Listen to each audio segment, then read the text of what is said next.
O'zim haqimdagi faktlar va ma'lumotlarni so'zsizlar bugun sizlar bilan bo'lishaman. Ko'pchilik meni o'qimagan, uyda o'tiradi deb o'ylashadi. Yo'q, men oliy ma'lumotli uy bekasiman va onaman. Sanbini tugatganman. Kursdoshlarim buni tasdiqlab kommentariyada yozib qo'yishadi. Yaxshi ko'rgan narsam bu uyda o'tirish.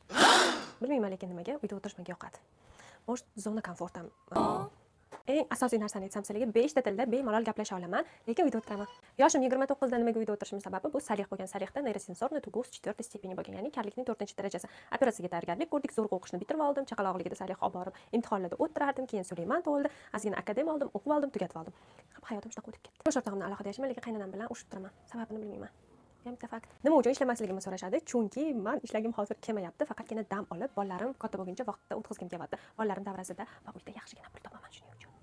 Bekorchi vaqt ko'p, g'irt bekorchi deb o'ylashadi, ammo lekin biroq unday emas. Chunki men hech kim bo'lmaganda mazza qilib, choy damlab yoki kofe damlab kitoblar o'qishni yaxshi ko'raman. Oxirgi o'qigan kitoblarim va yangi olgan kitoblarimni sizlar bilan bo'lishmoqchiman. Ruhiyatinglar yengil tortadi. Bu kitoblarni o'qisanglar, ancha ravon gapirasizlar, hech qanaqa nutqinglarda problemalar bo'lmaydi va yaxshi o'ylashni boshlaysizlar. Kitob odamning eng yaxshi do'sti deb buvim bekorga aytib juda ham ko'p gap qaytarardim va o'zimni pravalarimni bilardim, ya'ni haq-huquqlarimni talab qilardim.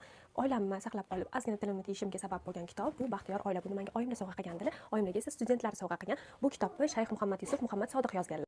Duo taqdirlarni o'zgartiradi, eng yaxshi salovatlar to'plami va u kimma kitobi. Bularni o'qib chiqishimga menga 4 oygina vaqt ketdi. Oxirgi olgan kitoblarimni sizlarga ko'rsataman. Er-xotin munosabatlari, Alloh biz bilan birga degan kitob juda ham maza qilib o'qisizlar. Undan tashqari eng yuragimdan joy egallagan va yarmiga kelib qolgan kitobim bu ummat onalari bo'ldi. Juda ham qalin, juda ham varaqlari ko'p kitob, lekin buni yarmiga keldim. Shunaqangi sakinat topasizlar, shunaqangi zo'r kitob. Bu yoqda barcha o'tgan onalarimizning hayotlari yozilgan va bizning qiyinchiliklarimiz, ular chekkan qiyinchiliklar oldida hech qanaqangi zarracha emasligini tushunib yetasizlar.